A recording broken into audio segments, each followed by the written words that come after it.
how we use social media. It's not just about the platforms themselves. To the preservation of the national unity and democratic stability. Water is life, water is an essential service, and we must have to carry out the residents. Local communities are not only vital to the growth of society, but they also form the bedrock of humanitarian development.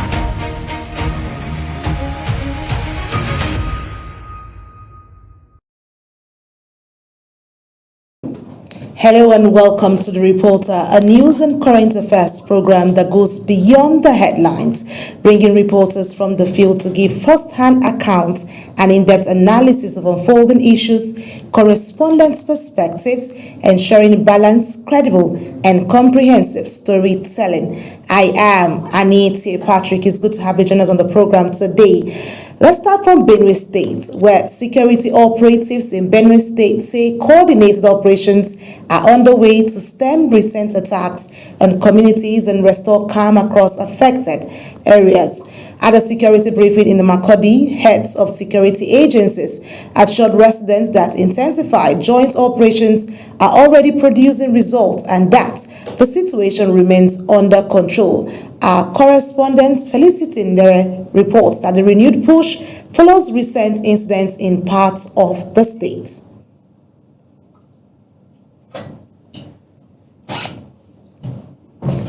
Addressing journalists at the government house in Makurdi after a closed-door security meeting, the Commissioner of Police in Benue State, CP Ifeanyi Nari, said security forces have heightened surveillances and tactical operations across vulnerable communities. He noted that the Sankra Axis, which had witnessed attacks linked to the armed headers and local bandits, is now under closer monitoring by combined security teams.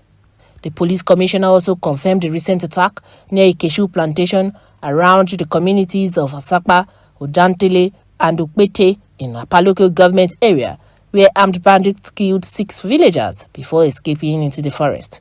According to him, troops under Operation Wildstroke, alongside police tactical teams and other security units, immediately launched a 3-day manhunt supported by drone surveillance, forcing the attackers to retreat deeper into the forest. We are embarking on a regular joint patrols in all the nooks and crannies of Benue State. All the security services are on joint operation regularly in all the villages, all the communities. That is why we are having it better every day in Benue State, because security in Benue State improves every day because we don't sleep. Meanwhile, the military says additional troops have been deployed to Kwane local government area to reinforce security presence. Commander of the 401 Special Forces Brigade, Brigadier General Oyibanje Pokoye, said soldiers have taken strategic positions along key entry and exit routes to prevent further infiltration by criminal elements. Incidents that happened lately, we have deployments now at the beachhead there, so I can assure you that incidents will not recall itself. The Governor, His Excellency, has also supported the military with logistics. So most of the bad spots are being covered with bike platoons and gun trucks. And the logistics are still coming, and they will definitely come. The security chiefs also commended the support of the Benue State Governor, Hyacinthe Alia, expressing confidence that the ongoing joint operation will further restore peace and stability across the state. In Makurdi, Felicity Ndere, reporting for Global Television News. Still staying with Benue State before our correspondent joins us to bring us up to speed with the issues around in Benue State. The Benue State government has signed a memorandum of understanding worth about 600 billion naira for the establishment of an integrated agro-industrial estate aimed at boosting agricultural development and economic growth in the state. Governor Hyacinthe Alia signed the agreement with the Benue Agro team at Government House, Makurdi. Our Benue State correspondent again, Felicity Ndere, tells us more.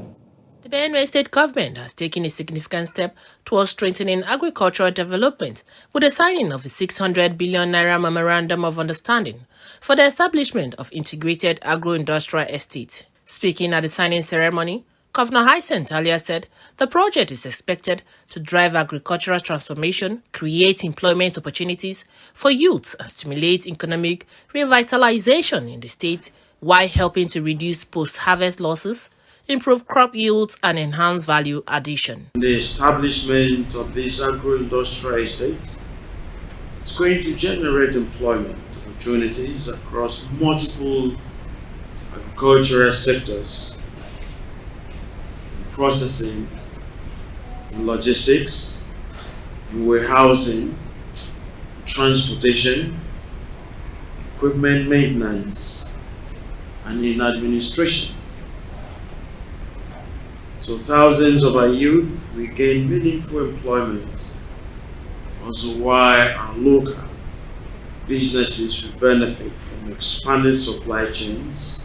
Team lead of Benue Agro, Henry Erumudafe, reaffirmed the company's commitment to the project, disclosing an investment of $530 million, equivalent to about 600 billion naira, for the development of the integrated agro-industrial estate.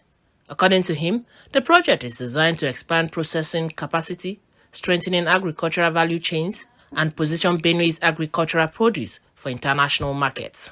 Once our project is underway, it's not only going to be an export-driven initiative, we also want to make sure there's plenty of food, not just in Benue, but in Nigeria. So food security is a key aspect of what we are doing. Not to mention export competitiveness, we're going to be investing heavily in some cash crops, which would ultimately also lead to a stronger IGRO for the state. So the more dollars we can bring into the economy of Benue, the more it's going to benefit also the people of Benue State. The project is expected to commence within the next 60 to 90 days with the inauguration of the steering and technical committees. At the Government House in Makurdi, Felicity Ndere reporting for Global Television News. And joining me live from Makurdi is our Benue State correspondent, Felicity Ndere, to bring us up to speed. Hello, Felicity. It's good to have you join me on The Reporter.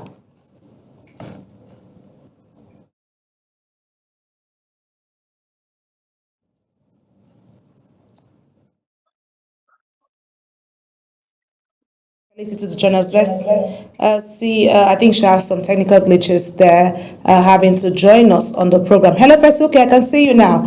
How are you doing, Felicity? It's good to have you join me on The Reporter. Hello, Nete. Good to be here.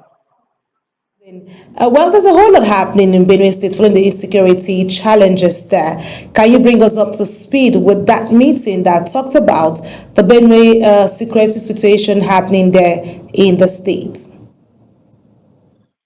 Yes, if you are following the integrity that is going around the Benue State, you will know that with the coming of the present administration, which is led by Governor, they met actually 19 local governments that were strengthening security, which they fought to form 9 with recurrences, them trying to form the integrity in the state. And presently now, we're only seeing 3 areas that are still fighting the integrity. You could say that they're trying to come into 3 areas, which is the Brazil, the Kwande, and then the Far area in Benue State. But so far, so good. It has reduced drastically. The trend of things over time, and we've seen different security agencies or different bodies come to partner with the state to ensure that the humanitarian crisis, which we've seen over time, is not what it is. Is this anything different from what we've had over time? Yes, like I said before, over time we have suffered insecurities in the state with 19 local governments being on the front line, but with the help of partners from different security agencies, and the recent coming of the FOAS to partner with the governor to see how they are going to join team with Operation Wildstro, the police, after team from the police, and then other armed forces to see that the insecurity in Benue State is reduced to maximum, to the barest minimum. Yes. Discussion there.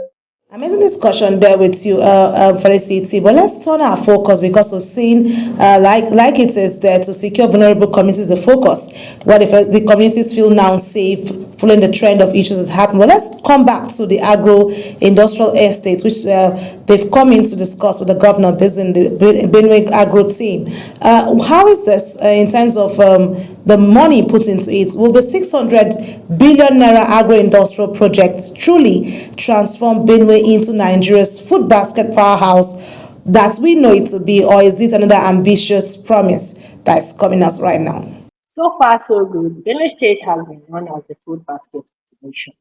And with the insecurities that have put Benue State to the tight spot, but with the current administration's efforts to curb the insecurities in the state, we are seeing that the investors are coming in with the coming of the agro team, and then the government are going to sign to get the 600 billion to be able to kickstart and then make Benue State the food hub, not only of Nigeria but of Africa. We believe that in time to come, they will not only claim the name that Benue have held for the past how many years, for the longest of time, which is the food basket of the nation. They are going to go full supply, because you know that the agro team, the coming of the agro team on board is to not only. I understand this focus because, like I mentioned, we've always had Benue being the food basket of the nation, and how it's sustained the nation through food supplies and all that. And we hope that with what you've brought to our table, that it sustains that momentum and stays with this idea coming to the front burner. Thank you so much, Felicity, for your time with us on the program. Well, let's turn our focus to some issues on politics. The African Democratic Congress, ADC, has taken a significant step in shaping its political direction ahead of future elections as it unveiled its policy framework and manifesto principles. Political correspondent Ubong Usoro tells us more. Chairman of the ADC Policy and Manifesto Committee, John Oyegun, presented the interim reports and policy principles of the committee, outlining the party's vision for governance and national development. Speaking at the event, Oyegun described the ADC as a government in waiting, expressing confidence in the party's preparedness to take over leadership and deliver impactful governance to Nigerians. Nigeria must rebuild, recreate a citizen-centered state. A state where institutions serve citizens, where the economy produces and creates jobs, where security protects communities, and where governance delivers measurable value to its people, its citizens. This framework is therefore not a catalog of promises. It is a governing philosophy that the ADC, all ADC governments, will have to adopt. Also speaking, the ADC National Chairman, David Mark, emphasized the growing support base of the party, noting that millions of Nigerians are placing their hopes in the ADC as a credible alternative. For us in the ADC, politics must never be about power for the sake of power. It must be about service, must be about accountability, and the courage to do what is right for our people and for our country. Armed with this manifesto, we will move forward with renewed confidence, united in purpose, and determined to offer Nigeria leadership that inspires hope and delivers results. The policy document is expected to address key national issues, including economic growth, security, governance reforms, and social development. As the party positions itself strongly in the Nigeria's political landscape, the ADC says it will continue consultations with stakeholders across the country as it fine-tunes its manifesto ahead of the upcoming political activities. Ubong Usoro for Global Television. And joining me live right now is Ubong Usoro. Hello, Ubong. It's good to have you join me on The Reporter. Thank you so much, Anita. If you can hear me, it's always a pleasure to join you. Thank you. Well, with the ADC positioning itself as a government in waiting, can its newly unveiled policy framework truly convince Nigerians it is a credible alternative to established parties on ground? All right, so what happened yesterday at the ADC National Secretariat was the unveiling of their policy and manifesto timetable. What the documents will do is that it will guide the party in different sectors and give them direction so they can know where they are headed to. So it's like a gateway policy as to where will the ADC be leaning when we talk about economy, where will the ADC be leaning when we talk about environment, where will the ADC be leaning when we talk about political participation. So it is like a central documents that will guide the involvement and the expression of the party. Like in China, you have the Central Party of China.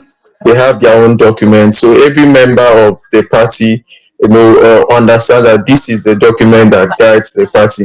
So that was what they did. They are trying to set themselves aside as the credible alternative when you look at them and other political parties. So for me, I think it's a step in the right direction. It's now left for members of the party to read the document and understand what is written in the document.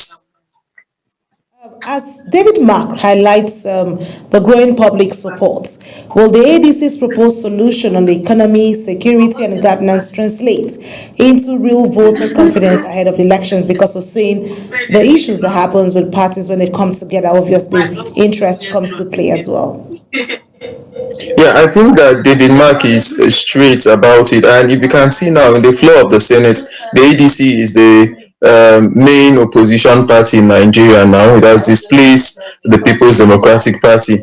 So on that note, David Mark is right to say they're having support. But how supportive are those who are coming to the party? We just saw that the FCT local council elections finished some weeks ago. What was the position of the ADC around? For me, I think that they didn't really have a good showing in that particular local council election. So they have more work to do to persuade voters, because as it is now, ADC is a convergence of personality. Peter Obi supporters, Atiku supporters. Who are those that really love the ADC for being the ADC? Those are questions we cannot really answer. They are if you take away these titans of politics, Peter Obi, Atiku Abubakar, Rahul Gavere-Shola, who are the real supporters of ADC? So I think this is a time for them to mobilize and make sure people support the party for what the party stands for and not for the personalities that are in the party. Ubong Usoro for bringing us up to speed on that. We look forward to seeing more come to play. Thank you so much, Ubong. Well, let's turn our focus to the foreign scene, where the Britain and Rwanda are at the international court, with Kigali seeking more than £100 million. It says London still owes from a scrapped deal to deport migrants. Officials from both countries clashed in the oak-paneled Permanent Court of Arbitration in The Hague, set up in 1899 to settle contractual dispute between them. Our correspondent, Uyi Agumofebe, who has been tracking the developments for almost 4 years, brings us updates on that. In 2022, former UK Prime Minister Boris Johnson sealed a deal with Rwanda to send migrants arriving in the UK in small boats or lorries to the East African country. However, the controversial scheme was eventually slapped down as illegal by the UK Supreme Court. The two nations are already at loggerheads after Britain slashed aid to Rwanda, accusing it of supporting M23 rebels in the Democratic Republic of Congo, DRC. As the hearing begins in The Hague, Rwanda's representative, Justice Minister Emmanuel Ugirashebuja, says the legal action has been a tough decision for his country. Rwanda regrets that it has been necessary to commence this arbitration. At all times, Rwanda has sought to perform its obligations under the MEDP in good faith, in the spirit of the partnership that had always characterized the parties' cooperation on the issue of illegal migration. However, the United Kingdom's intransigence on the two issues that I have outlined has left Rwanda with no other choice to vindicate its rights and secure the substantial sums of money of which Rwanda has been deprived. Shortly after the 2024 financial note was agreed, however, there was a change of government in the United Kingdom. The new Prime Minister declared the Rwanda scheme to be dead and buried on his first full day in office. The United Kingdom did not do Rwanda a courtesy of informing it in advance. Instead, Rwanda was left to read about these developments in the media. When Keir Starmer became Prime Minister in July 2024, he declared the plan dead and buried on his first full day in office, dismissing it as a gimmick. During the 2 years before the scheme was scrapped, only 4 people actually went to Rwanda, according to the UK government, all voluntarily. The UK government website also indicates that about £290 million has already been paid to Rwanda, but Kigali argued in its pre-hearing submissions to the Permanent Court of Arbitration that 2 annual payments of £50 million are still outstanding. Uyi Agbomofwegbe reporting for Global TV News. And joining us live in the studio is Uyi Agbomofwegbe to bring us up to speed on what's happening with the UK and how they're holding these ones accountable. Hello, Uyi. It's good to have you join me. It's my pleasure. Thank you. Let's talk about what's happening with the UK and Rwanda, the whole of this issue raised. Should the UK be held accountable for the scrapped militants deal with Rwanda, or was cancelling it justifiable? Yeah, that's the whole issue around it. You're asking yourself, first of all, what are the clauses in that agreement? A bit of, if you like, a historical background to it. That agreement had seen 3 prime ministers before the current one, Keir Starmer. It was actually Boris Johnson who had initiated it. Of course, after him, you had Liz Truss. After that, after she left office, you had Sunak, who also supported, all 3 of them supported the idea behind that arrangement to say, look, all of these migrants who we see as some sort of economic liability or unnecessary baggage, so to speak, let's find a way to move them away from the UK, in fact, away from Europe, all the way to, somewhere off the continent, maybe to Africa or something. And long and short of the story, they found that quote unquote ideal place to be Rwanda. And the Rwanda government jumped on it, and before long, they had already sealed an agreement to say, look, we'll give you XYZ amounts every year. I think it was £50 million every year. So it was going to be in tranches. Every other year, 50 million. Now, the challenge is, Keir Starmer comes to office and he says, no way, this deal does not even make sense. In the first instance, it's waste of time, waste of money, waste of energy. Plus, a court in England had also said that, look, this deal is illegal. It can't go on. In the first instance, and you know what they say in law, you can't put something on nothing. So on all counts, the British authorities had seen it as a deal that was dead on arrival. However, the argument of Rwanda is to say that, look, we already have an understanding. And you know what a politician in Nigeria says, agreement is agreement. All right, so that's their argument. And that's the reason you now see that Rwanda is in court in The Hague with the British authorities. Now, the question we are asking is, what are the chances that Rwanda will have if you like, any competitive advantage now that it's in court in light of that agreement that both countries have reached. So looking at that, I'm concerned about what better measures is there to resolve this kind of conflict when it has to do with international agreements, just like this case of the Britain and Rwanda's £10 million that's going on right now. What's the best way to resolve this? Incidentally, several countries across the world are signatories to the fact that there's already a treaty that establishes the arbitration courts in England to adjudicate on issues of this nature, because these are disputes between two nations. So it's not something you can take to a federal high court or something. So both countries are clear on that. But the question I guess you're asking is, what would have been an alternative measure as against going to court? Exactly. I think Rwanda in part has answered that through its own justice minister, who doubles as Rwanda's counsel in this matter, is the legal representative for Rwanda. He says, look, it was a tough decision. I'm paraphrasing now. It was a tough decision for my country. We didn't have to do this. But he says, because the United Kingdom has refused to change its mind in terms of saying, okay, well, we're not comfortable with these whole arrangements. We see it as illegal, it's unnecessary, it's ill-timed, and all of that. However, we want to go ahead with it just to ensure that we resolve this as quickly as possible.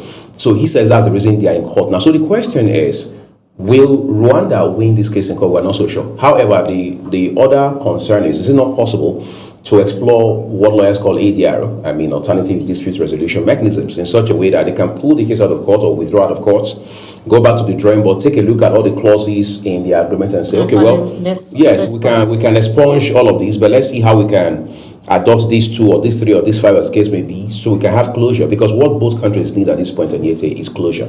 All right. We hope that the closure comes to a fruition, because this is a whole lot, and we can have that kind of thing going back and forth with these countries. We need better ways of handling this. Thank you so much, Oyi, for being on the program. Well, that's it, because of course Oyi always brings us up to speed on all of those things, and you've heard there are better measures to handling these issues. Well, that brings us to the size of the program. Thank you so much for staying with us on The Reporter. A quick reminder that Global Television is on DSTV, channel 365, and Star Times, channel 276. To stay connected, kindly follow us across all social media platforms using @GlobalTVNG. Thank you for watching. I am Aniti Patrick. Bye for now.